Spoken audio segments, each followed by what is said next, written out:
Phimosis అంటే ఏంటి? Balanitis అంటే ఏంటి? బెలనోపాస్థైటిస్ అంటే ఏంటి? ఈ మూడిటి యొక్క డిఫరెన్స్ ఏంటి? ఎలా గుర్తుపట్టాలని వాళ్ళు తెలుసుకుందాం. నేను మీ doctor Kareddy Sridhar Reddy, general laparoscopic surgeon, Hyderabad. So phimosis అంటే ఏంటి అంటే అంగం యొక్క ముందరున్న చర్మము వెనక్కి రాకపోతే ఫైమోసిస్ అంటాం. ఇది అందరికీ తెలుసు. ఎందుకంటే అంగం యొక్క ముందరున్న చర్మం ఫ్రీగా మూవ్ అవ్వాలి. అట్లా మూవ్ కాకుండా టైట్గా మూవ్ అయ్యింది అంటే దాన్ని ఫైమోసిస్ అంటాం. ఇదే ఫైమోసిస్ కనుక షుగర్ వచ్చిన పేషెంట్స్లో కనుక ఉంటే, అందుకే మనం దీన్ని షుగర్ డిసీజ్ అంటుంటాం. అంతేకాకుండా మనం చేసే సర్కమ్ సర్జరీ కూడా మనం షుగర్ సర్జరీ అంటుంటాం. ఎందుకు అంటే షుగర్ వచ్చిన పేషెంట్లు ఏమవుతుందంటే అంగం యొక్క ముందరున్న చర్మం చిట్లిపోయి బాగా థిక్ మందంగా తయారైపోయి వెనక్కి రాదు. అట్లాంటి దాన్ని మనం బెలనైటిస్ అంటుంటాం అన్నట్టు. అదే షుగర్ వచ్చేసిన తర్వాత బెలనైటిస్ వచ్చాక అప్పుడు కూడా మనం నెగ్లెక్ట్ చేస్తే కనుక ఇదే రెడ్నెస్ కావచ్చు, లేకుంటే చీమ్ పట్టడం కానీ, తెల్లటి జిగురు లాంటిది రావడం కానీ, ఆ ఇన్ఫ్లమేషన్ ఇవంతా గ్లాండ్స్ అంటే అంగం యొక్క లోపల భాగానికి కూడా ఇన్ఫెక్ట్ అయ్యే అవకాశాలు ఉంటాయి. దాన్నే బెలనోపాస్థైటిస్ అంటాం. సో ఇట్లా ఒక్కొక్క కండిషన్కి ఒక్కొక్క నేమ్. బట్ ఏ కండిషన్ ఉన్నా అంటే ఫైమోసిస్ ఉన్నా,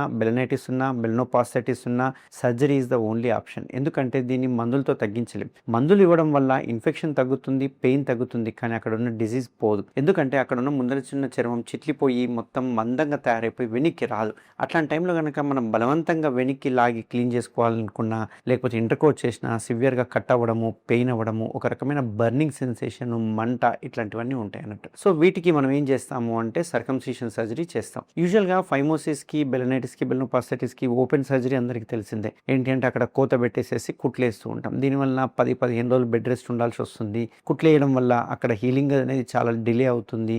కాస్మెటిక్గా చూసుకుంటే చాలా అగ్లీ స్కార్ ఉంటుంది. బట్ మనం చేసే కేఎస్ఆర్ స్టేప్లర్ సర్జరీలో ఏదైతే ఉందో, ఇప్పుడు నా చేతిలో ఉన్న స్టేప్లర్ ఏదైతే ఉందో కేఎస్ఆర్ సర్కంసిషన్ స్టేప్లర్, ఇది డిస్పోజబుల్ స్టేప్లర్. అంటే ఒక పేషెంట్కి వాడిన తర్వాత పడేస్తూ ఉంటాం అన్నట్టు. సో ఇందులో సైజెస్ ఉంటాయి. మనకు 11 నెంబర్ నుంచి స్టార్ట్ అయ్యి 36 వరకు సైజెస్ ఉంటాయి. ఇప్పుడు నా చేతిలో ఉన్నది ఏదైతే ఉందో నార్మల్ వైట్ కలర్ స్టేప్లర్ అన్నట్టు. ఈ స్టేప్లర్ యొక్క ప్రత్యేకత ఏంటి అంటే ఒకటేసారి కట్ చేయడంతో పాటు పిన్నులు కూడా ఆటోమేటిక్గా పడిపోతాయి.